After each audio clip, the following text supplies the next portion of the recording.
And let me share my screen with you. Okay. So, um, so for this week, we're gonna go through chapter 10, as you probably already know, because you're gonna get one question in your final exam from this chapter. So before we go into the chapter, let me brief it up what I'm expecting from you from this 1 week of study to get cover up this long chapter. If you notice, even the textbook authors video that I posted, for one single chapter, they have 10 different class sessions, 10 different class sessions. So that is because the way that this uh, ALU design being presented in some other classes is through a separate course. So chapter 11, 10, 11, 12, 13, all chapters being presented in a one separate class. That's why it is uh, explained in details. As in your class, as all combined together, I'm not expecting you to spend that much of a time in detail, but just to get a glance how logic circuit is being designed in a way to better accommodate what we have learned so far in this class. Okay, so I will explain that as I start the discussion on the chapter. Other than that, so your exam coming up on 6th, as we agreed previously, that's the exam day. So you will have full day. Anytime within that day you can use 3 hours slot, and from the time you start the exam you only have 3 hours to finish. So unlike to the previous exam attempts, you will not have entire day to keep it saved and submit. You will only have the 3 hours. So that 3 hours can be any time between 0 hours to 24 0 hour, from that day, 6th May. So keep that in mind. I will send you a reminder Sunday, May 3rd, I believe. I already scheduled a notification. So you will get an notification Sunday, and you will get another notification day before exam day. Make it sure you take within that day itself. Okay. So again, only 3 hours. And I hope they will not ask me, are we allowed to use cheat sheet or anything? I'm sure that you all know the rules now. Okay. Um, Other than that, uh, even though I posted all these 10 lectures, I'm not expecting you to waste time on that. As far as you pay close attention to what we discussed today, that's all matters. Okay. Only one question out of 7 questions in your final exam is from this chapter. So what I am expecting is for you to write a logical expression for a truth table and design a logic gate for that table. That's all. I will explain what it means by that as we go through today's discussion. Okay. Even though these 10 lectures posted don't overly waste time, but it's good if you need a detailed explanation.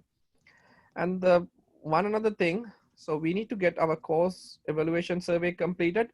After we complete the session today, you will get an email from me to access the course evaluation. Make sure you do that because it is very important for the future of this class, especially as we offered the class in a 2 different format, face-to-face and online. It's better if you raise your comments and your concerns in your own words. I know that most of the question are to drop down or checkbox, or what do you call the radio button questions, but the sentence that you write matters a lot more than any one of those selections.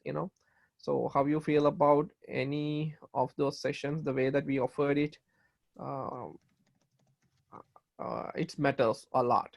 Because if you notice, some of the emails coming from the presidents, it seems like Some schools already plan for some online sessions in fall. Okay, so not everything is guaranteed at this point. So it's very helpful if you spend a couple of minutes to get it done. And you don't have to worry because I won't be able to access any of your info. I don't know who responded what, and I'm not gonna even know any responses until I submit your grade. Even though those are anonymous, I still won't see anything until I submit your grade. So keep that in mind.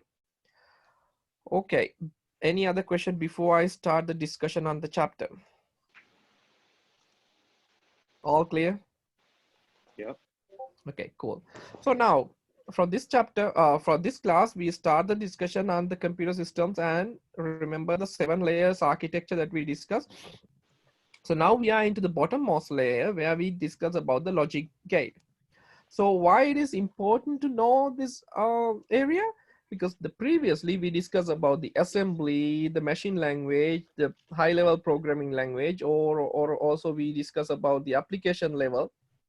Uh, Now, finally, after all will come down to a level, we do it as we process it as a electronic signal. In order to process it as an electronic signal, you need to represent it as a logical representation. How we do that? Using a logic gate. That's why it is important to know how this conversion from top level to a logic gate level is being done. Or else, if you say it in other way, how the electronic signal take into a computer and convert into a logical signal, then later convert it into a instruction and assembly and a high level language, right? So that's the idea. So as you see it here, the logic gate level is the level 1. If it is considered a level 1, you can call the level 0 is the electronic device, electronic signal. Electronic signal is the uh,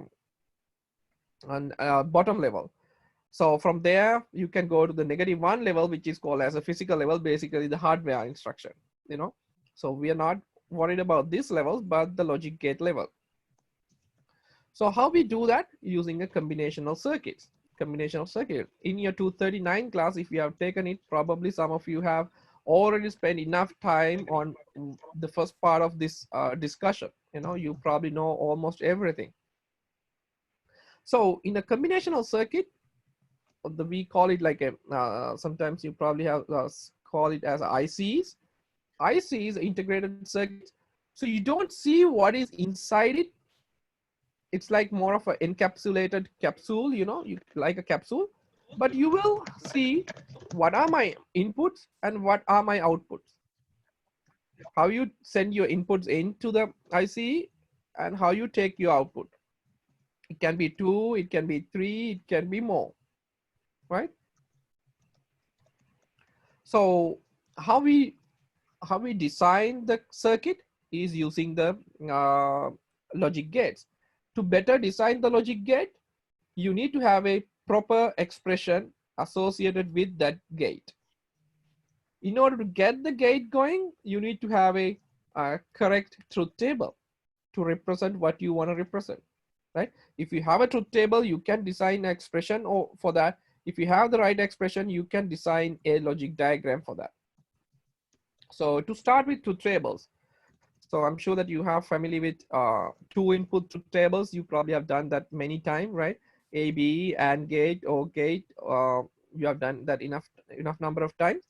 Mm, First truth table that you see here do have 3 inputs. That is because in this class we should be able to accommodate 3 inputs in our truth table.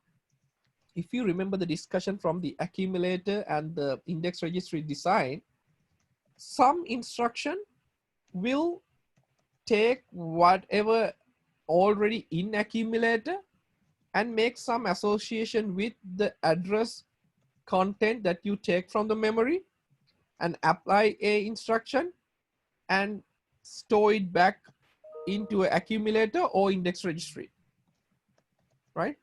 Some instruction don't take anything from the memory, take what is already in the accumulator and the index registry and perform a certain action and restore the revised value back to the same uh, index registry or the accumulator, right? Do you remember those two types? What is the first type and what is the second type? What are the instruction type that take content from the memory address and apply a operation? What we call that? Anyone? Wait, what was it? So instruction that we take some content from the memory location and apply it to the accumulator and store it back. What are those instructions called as? Non-unary, right? So if you take an instruction and apply a operation from with something stored in memory, you call it non-unary instruction. If you take the instruction what's stored in your accumulator and apply a operation and store it back without accessing the memory, we call it unary instruction. Remember, the unary instruction don't need any memory location at content, but the operation itself, opcode itself, right? So what are those instructions? We shift it to the left and rotate, shift it to the right, left. When you divide, when you multiply, we did that a couple of times, right, in class. So as you do that, if you remember now, you have 16 digits in a row, another 16 digit in a row. When you want to do any addition, when you want to do uh, any multiplication, when you do any subtraction, so now you have two at a time that you need to add. When you add two, some scenarios there can be you add two ones that end result one as a carry bit, right? Then it will be taken to a next level. Now your next level do have 3 bits to add on. Everyone get what I'm saying? So when you have like a 16 bits in a row, one above another, so when you add last 2 bits, you get a number. There can be a carry bit that move forward to the next level. Now the next level will have 3 bits instead of 2. So that's why the truth table in this chapter focus overly on 3-bit inputs. 3-bit inputs. So if you have 3 bits, how you define the outputs? That's the goal. It can go beyond 3. There can be scenarios that your ALU need 4 bits to 4 bits accommodation. So we will see that later in the discussion. So when it comes to Boolean algebra, I'm sure many of you familiar with this, the OR gates and the AND gate and the complement. And some of these rules. In 239, I'm sure during your lab, you went through most of this, right? Commutative rule, the associative, the distributive identity, and the complement. But we'll briefly go through those. So I'm sure you will get this as you see it. X plus Y is always equal to Y plus X, right? If you're a math major, or even if you're in some of you probably have studied this as a universal mathematical truth in high school, maybe. I remember when I was first introduced this, I was in the ninth grade. And the multiplication of 2 is always can be kept in the opposite direction. So that's also correct. And how about this? X plus Y parenthesis plus Z equivalent to X plus parenthesis Y equivalent to Z. So you can move the parentheses. In the same way, when you have the multiplication, you can move the parentheses here and there. And distributive, so you have X plus parenthesis YZ. You can multiply this X with Y, XY. You can multiply, you can add X with Y and add X with Y and add X with Z, and then together those multiply to perform the same. And you can do it in the opposite direction when you have X multiply Y plus Z, so you can do the same. So all these make a lot of sense, but maybe this, even for some of you, maybe even this remembered, but to give a better understanding what this representation here, identity theorem. So x plus 0 equal x. This is like you pair up with someone who never works for an assignment, right? So let's say you group up with someone who never worked for that assignment. So it is guaranteed that whatever you do is the end result, right? If your partner is someone who's never worked for the assignment, so what you're gonna get for that assignment is what you do. Isn't that equivalent to this? So X is you and 0 is your partner who never works, right? And what you get is what you do, the X. So regardless of what your partner is, you get X. And this represents X multiply 1 equivalent to X. You have a partner, um, you have a partner uh, who performs, but this is multiplication. So if he performs, so your instructor gonna tell you, so if both do things right, then only you get the full credit. If one fails, you get nothing. So you know that your partner is always positive. He do his things right. But then it's up to you to get the final output. You know, if you perform well, you get 1, 1 plus 1 equal become 1. If you do not perform right, x becomes 0, 0 into 1 becomes 0, right? So that's the easy way that I can explain that theorem. So in the same way now, x plus x dash, x complement. So what it is, so you have a, probably you remember your Venn diagrams, you have a x, the rest of the area is x dash, x plus x dash equal to 1. The way that I explain this would be, so what you score from your final exam and what you miss from the final exam, together it's 100%, right? X is what you score in your exam, x dash is what you missed in the exam, together it will be 100%, okay? Together it will be 100%, so all 1. So x dash into x multiply, which is 0, in the same way. So now as you have different precedents, so, operators, precedence of each operator is vary. So we give the highest priority to the complement, then to the and to the O, okay? On the same way, some another theorems has been implemented. So why these are important? Again, I am not going to question you about any one of those names. Okay, don't worry about any one of those. I'm not going to ask, write this theorem, write that theorem, or anything like that. Only thing I would ask would be, I'll give you a long expression, convert into a shorter version, and generate a truth table. Okay, you will know what it is as we go through. So as you see it here, x plus y dot z equal x plus y dot x plus z, right? So this I just explained. I'm sure you will get this as well. X plus y parenthesis z equal to x plus y plus z.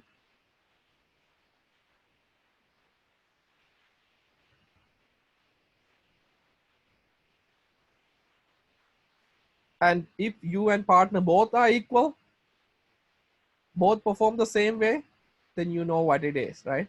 The output will be uh, can be considered as a one of your performance if both performs equally.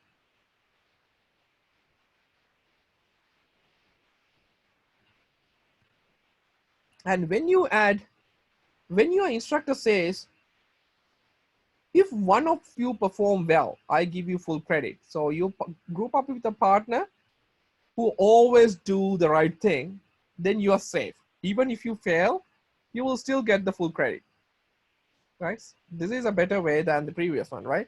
So now, at the same time, if you group up with a someone who never do things right, if your instructor says if both has to perform, you always get 0, right? You always get 0. So this is a good way that you should decide with whom you pair up for your assignment. If your instructor says, I'm gonna give you the credit if both of you do right, you have to find someone who always do right thing. But if you're Instructor says, if one of you perform good, I'll give you full credit. Doesn't matter, just take a someone who do things right, so you don't need to do anything. Okay. Even these theorems are in the similar format. I'm sure you follow that easily. Where I want to stop here, stop is right here, the De Morgan's law. So this is the only one basically has a little difference than the previous ones that we have in this slide set. So if you have a dot b parenthesis complement, you can write it like a complement plus b complement. So keep that in mind. So this is very helpful theorem when it comes to summarizing or when it comes to optimizing the expressions. In the same way, x dash of x dash is equal to x dash of 1 is equal to 0, dash of 0 is equal to 1. So if you score 100%, yes, you have no negative points. You haven't missed any grades. If you score 0, yes, you missed all points. Okay, now to the logic diagrams. I'm sure you're familiar with the basic logic diagrams that you see here. And O and the NOT gate, and is performed 1 when the both inputs are 1, or is performed 1, at least a 1 input are 1. The NOT is always the opposite. So modified logical gates, as you see it here, the NAND gate, basically the opposite of the AND gate, which NOT. Whatever you get from the AND gate is negate. So 0, 0 become 1. If both are 1, you get 0. In the OR gate, if at least 1 is 1, you get 0. If both are 0, you get 1. The special gate is a SOR gate. You will know why this gate is important, because when we go down in this slide, so you will see this gate very often. That's represented with when at least one of the input is 1, you get output as 1. Only when one input is 1, not when both. Okay, now and with NOT, and we call it NAND gate. In the same way you have for the OR gate. So now, how about when you have 3 gates? When you have, sorry, 3 inputs. When you have 3 inputs, the same AND gate, only one time that it's become 1, right? Only one time that's it become 1. So this basically represents that that a positive scenario, because none of the other situation, none of the other combination, your gate will not give an positive output. Okay, before we go forward, I'm sure you remember the Venn diagrams, the Venn representation. Uh, this is a X gate, sorry, X, and this is intersection of X and Y. This is a union of X and Y and X. Sorry, union of X intersect Y and X, right? Union of X intersects Y and X. So now, each truth table may have multiple Boolean expressions with the way that you write it, with the way that you uh, minimize it. Each minimized Boolean expression will have its own logic diagram. So logic diagram is not always going to be the same for one given truth table, depend on how you implement the expression. If you have a different expression, you will have a different logical diagram. So better explain that. So see it here. So A, B, C are the 2 inputs. The B is negated here. The B is complemented. A comes into a OR gate. C come and B dash come to a AND gate. So B and C dash right here send to the OR gate. So it become A plus BC. Now see, with the previous rule that we just discussed, B and C, sorry, B dash and C.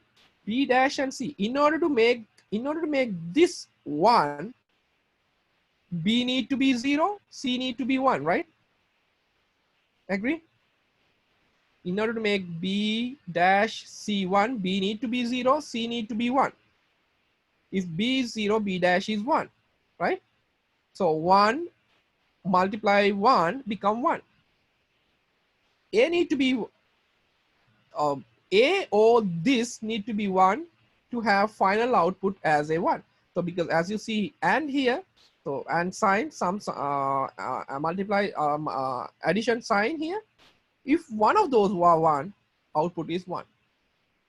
Let's take another example here. So now this is a little complex example, not really complex, but a little bit of extra logic gates represented here. So you have ABC with a negate here, the 2 AND gates, and an OR gate, and an AND gates, and a negate. So see all these being represented here. So you take A and B, send it to AND gate AB. B will take with C complement, that end result BC in AND gate. Now A and BC is sent to an OR gate, that is AB plus BC dash. That is sent to an AND gate with an A, so that is AB plus BC dash into A, and taken the complement of that entire expression, right? So now, if I can write an expression that represents this final output, regardless of what this content is, as far as I can write a expression that represents this, that is what all matters, right? How we do that? So in your slide, right here, you will see it. So now see it here. In your example, A, B, right? This AND gate represent A and B. B, C dash, B, C dash. This represent B, C dash, right? Sent to a OR gate. A, B, and B, C dash sent to a OR gate. A, B, and B, C dash sent to a OR gate. Added with the A gate and negated. See, the same thing is represented. You have 1, 2, 3, 4, 5, 6 here. 6 logic gates being omitted to 4 of those, right? Only 4. So that's the idea. So as far as you can bring the expression down to a smaller expression, you can easily represent it. So now, how we can bring it to a small expression? One way will be you have a large expression and apply any rules that presented in the previous slides in this slide set. So if we apply any rule to make it smaller, that's one way of doing it. The other way we call it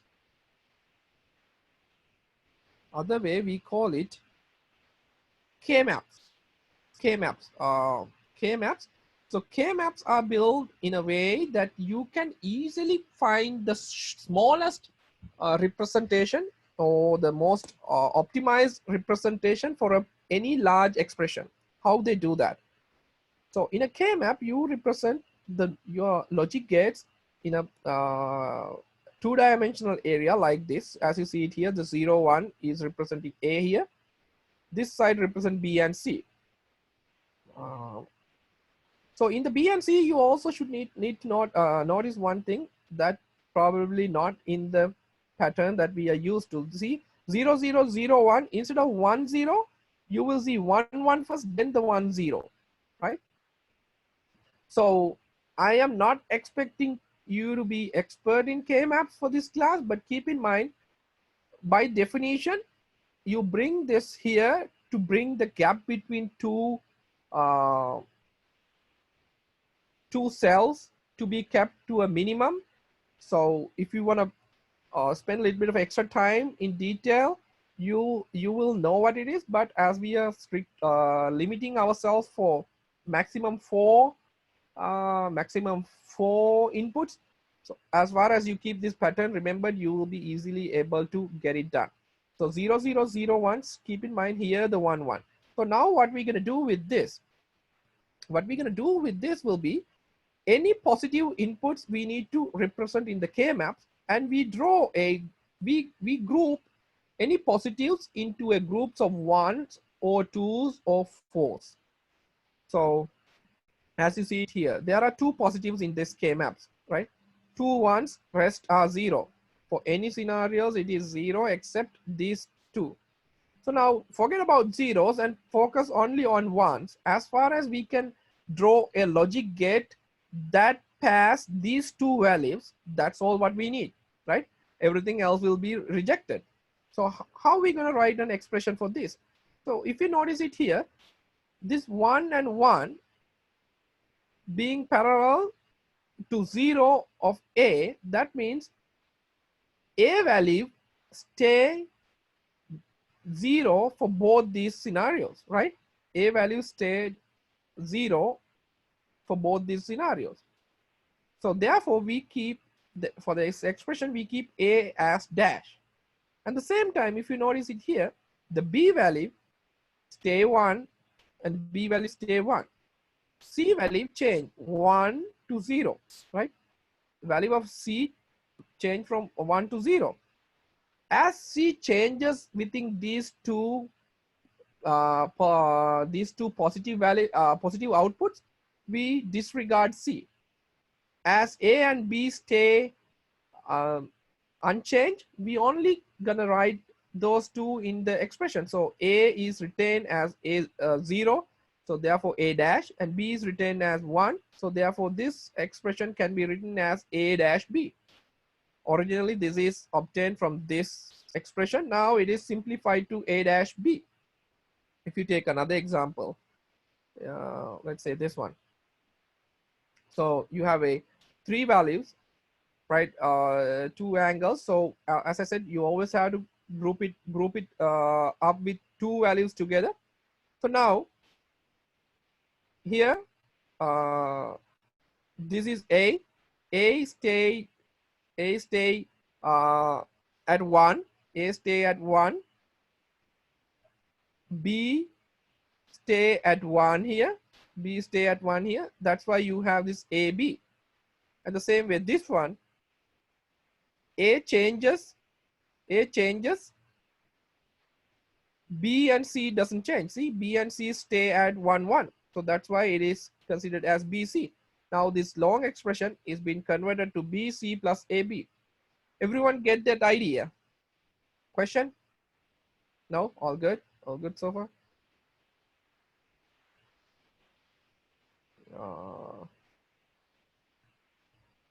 Okay, good. So let's take another example.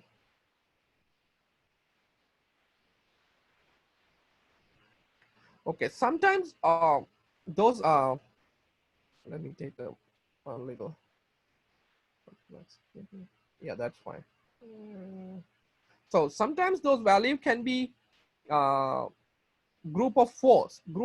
As you see it here now, C and D stay unchanged in this set of 4, right? A and B, see about A and B. See, A is 0 here, A is 1 here. A changes. B is 0 here, 1 here, 1 here, and 0 here. So B also changes. Therefore, to better represent this, we don't need to worry about A and B, but C and D. C and D retain as 0 and 1. 0 stand for C dash and C dash D, right? So this is represented using C dash D. How are we going to represent these 4 corners then? 4 corners will be represented like, so here the A is 0, B is 0, even at this A is 0, B is 0, right? So how about A and B here? So here A is 1, B is 1. Sorry, A is 1, here also A is 1. So B will not change in any one of those 4 corners, right? B is not changed in any one of those 4 corners. B retain as 0. Therefore, to represent 4 corners, we need B dash. And how about D and C?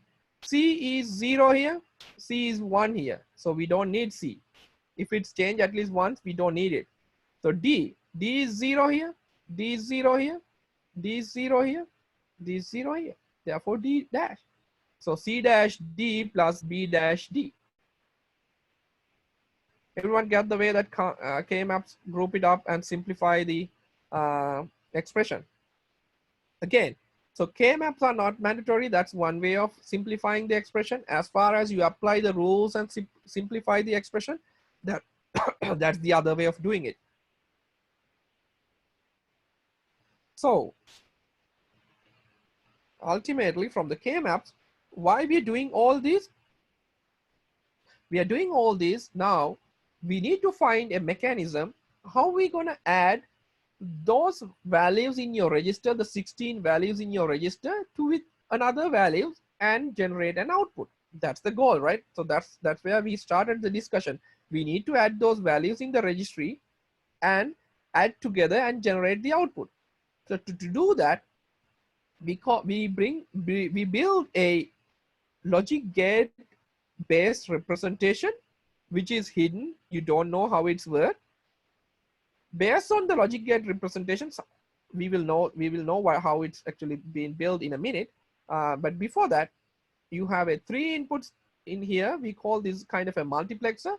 If you want to have like a multiple inputs sent to a machine, each input is represented using D1, D0 to D7, the 8 different inputs.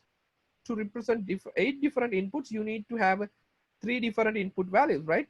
To make 8 different combinations, right? Using 3 signals, you can make 8 different combinations. So depend on what my signal is, your input value will be varied. So depend on what you input, your input value will be varied. So to get you into the idea of adding those numbers, I'm going to jump here into the something called half adder. So in ALU design in a computer, we use 2 adders, half adder and a full adder. Half adder works when you have 2 inputs, with the output. Full adder we need when we have 3 inputs. Where we need 3 inputs? At the beginning of the session today, I said when you have 16 values in a row, another 16 value right below to it. You start the addition from the two rightmost values. When you first do the addition for the 2 rightmost values, do we need a full adder? Half adder is enough because you only have 2 inputs, right? When you do the first number, when addition for the first number, you only have 2 numbers as an input. You take the value and you send it to the machine. So your adder will be look like this: A and B. So you may have a sum, you may have a carry bit. All 4 possible combinations are 0, 0. If you have 0, 0, your sum is 0, no carry bit. If you have a 0, 1, your sum is 1, no carry bit. If you have a 1, 0, sum is 1, no carry bit. If you have a 1 and 1, your sum becomes 0 and there will be an additional carry bit, right? So those are the all 4 possible combinations. How we represent that? Now, we need to pay attention not only to sum, not only to carry, but to both. So to represent this, now as I said, the carry bit is kind of an AND gate, right?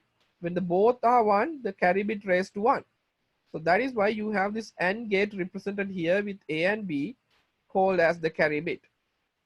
But the sum gate is look like when only 1 is 1, it's raised the flag to 1. Remember at the beginning I said the XOR gate is a special gate we're going to use time to time. So that's how it comes here. When only 1 is 1, we need the XOR gate to represent the sum. Always now the XOR gate represent sum of 2 numbers. So now with this understanding, now this is good to add 2 numbers. But in our accumulator, you have 16 digits, right? To add first 2 numbers, this is fine. But when it comes to the second set of the numbers, can we handle that? No.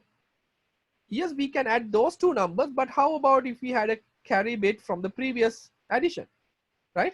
We cannot accommodate that. To do that, we have something called full adder. So before I go to the full adder, everyone get the idea of the half adder that can add two numbers? Any questions? No? All good? Okay. So full adder can accommodate the carry bit. As a addition from this carry bit, so now carry bit can be 0 or 1 for all four possible scenarios of A and B. Now our scope has been expanded to 8 possible options, because when A and B are 0, carry bit can be 1. When A and B are 0, carry bit can be 0. When 1 is 1, carry bit can be 0. When when both is 1, carry bit can be 0 or 1. So combination has been expanded to 8 different combinations. So now A and B comes in here. So you have an output. You may have a carry in bit that's going to change the value, right? So now with this, with the carry bit and A and B1, you may have a sum and carry both. You may have a sum and carry both. So now when you have that, that is being represented here using two half adders. So each one of those are half adders. So this is a half adder. You have A and B, you send a carry bit and you take the sum. Some of that is represented here, then the carry bit is sent to here. So you take the carry in to the next addition, you take the carry into the next addition as a B. So you have another bit A. Addition of those two is represented as sum. So you first add two values, because as I said, signal can only have two stages, right? It cannot have a three stages. So either yes or no. Therefore you add first two numbers, then end result of this number will be added to the third number, which is this carry in. Everyone get that? Okay. So now this circuit altogether can add any given two numbers.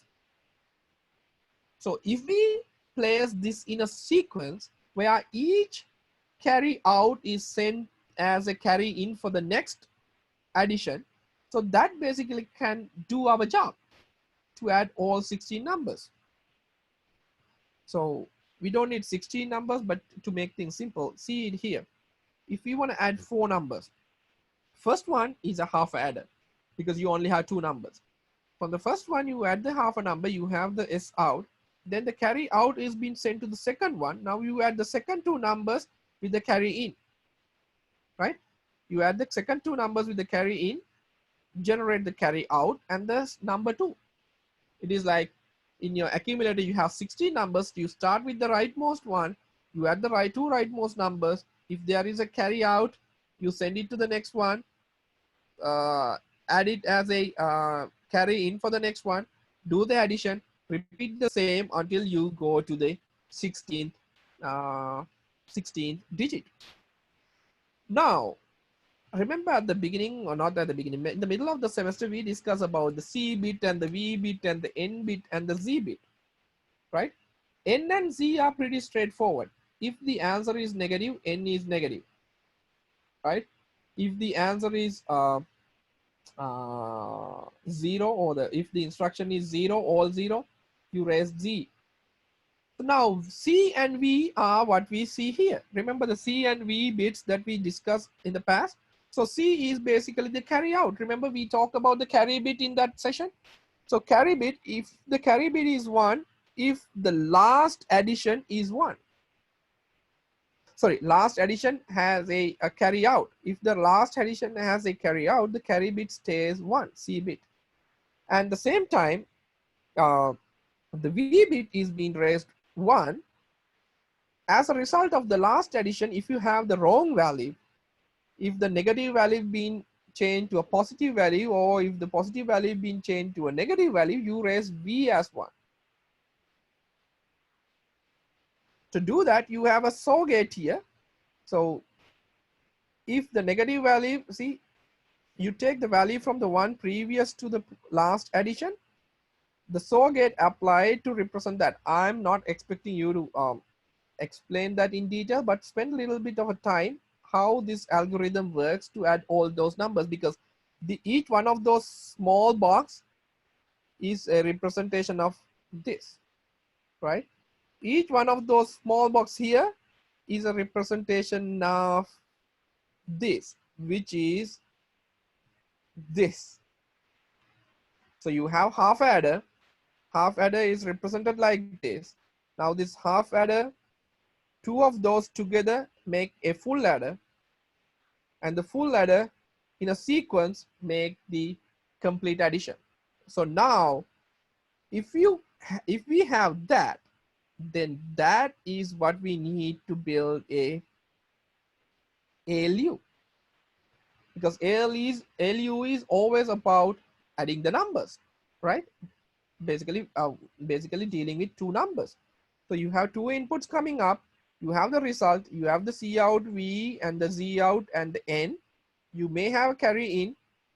Remember a little while ago I said about 16 different instructions that you can send to ALU, depend on what instruction you need to, what operation you need to get done. So there are 4 different inputs. So 4 can make a 16 different combinations. Based on those 16 different combinations, your results will be this. What action you perform in the ALU will be decide based on that.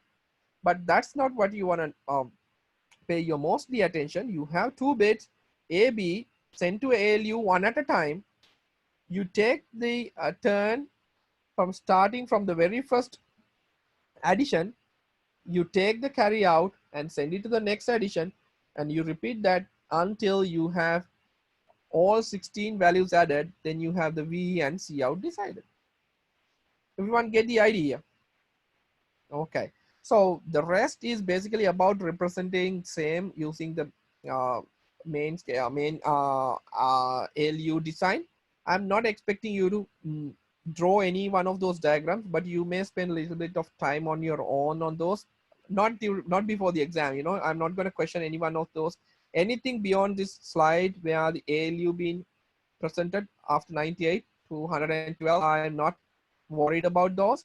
But my most worries are basically what I'm going to question from you will be, you should be able to write a from here, let's say, if I'm giving you a logical expression like this, sorry, logic gate representation like this, you should be able to write this expression. Okay, if I'm giving you a logical gate like this without the expression, you should be able to write the expression. And if I'm giving you an expression, you should be able to apply any of those rules and simplify it to a smallest or the most simplified version. Once you've simplified it to the smallest or the simplified version, you should be able to draw a simplified version of the logic diagram. Okay, that will be the only thing that I'll be questioning in your exam, because as I said, it is a little too much of a content to cover in this class. Uh, but you need to know why we did this. Again, why we did this. Chapter slide 1, slide 2 explain, because logic gate connected to micro level and the instruction level. So ultimately all need to be added in the ALU. ALU is an electronic signal. Electronic device can only operate with a logic gate level instruction. So if you can send it to a logic gate can take a two signal at a time and apply an operation and generate an output. Two signal at a time, apply an operation and generate an output. So, and if you do this repeatedly, you can apply this to all 16 bit in your ALU, in your accumulator or index registry to perform any given action. Is that clear to everyone? Okay, very good, very good. Any question, any random question you may have? No? Seems like everyone is in a very good shape for the exam. Then I should give away exam today, maybe Friday. No, no. So how is the exam for the other classes? Any other classes exams completed so far? No, no exam completed. Every class exam is kept for the last week. Okay, I actually thought of giving it a week before. Remember, if you remember it right, but unfortunately, it's not going to happen because of the way that semester ended up. So then, if you have no question, if all is clear to you, that's all I'm going to discuss, and I will send out reminders for the exam. First one on Sunday night, and the second one on Tuesday night, I believe, right? Tuesday night, because it's a 6th is Wednesday. Is that, am I right? Monday is 4th, I believe. 6th is Wednesday. So you will get another reminder Tuesday night. So find a 3-hour slot for yourself to complete the exam. You may use any materials, and if you remember, if you not pay attention to how I graded the your recent exams, as far as I can see the shadow of the final answer, I gave full credit. I was not overly worried about the perfect answer. As far as I can see the shadow of it, I have given you the full credit. But if you are not attempted, if you are not going anywhere close to that, you probably have not received the full credit. Uh, so keep that in mind. And other one that I probably missed at the beginning. So almost everything is graded. So if you see that any one of your assignment is ungraded, send me an email. Send me an email if any one of your assignments are ungraded. Anything else? And one final reminder about the course evaluation survey, you will get that email within next 30 minutes. So spend about 5-6 minutes, because that's very important for the future semester. Anything else, people? I have a question about the final. Yes. How many questions is it going to be? I said 7. Oh, I okay. think I said a couple of times. Yeah, 7 questions, Oh, my all bad. from basically from everywhere, from the textbook. I'm sure that you have seen the study guide, right? It's posted. If you go to the Canvas like final exam, you will see it. But only one question from this chapter.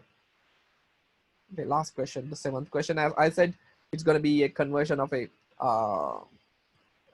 logical expression into a smaller, or the compact logical expression, and draw a truth table, or sorry, draw a logic gate for that. All right, so happy teaching you all. So if you have any question, feel free to reach out. If you have no questions, enjoy your time, and do your exam well, and have a fun summer break, and hopefully see you on campus in fall, right? I have a question. Yeah, if you have question, you can stay. Oh, wait for me.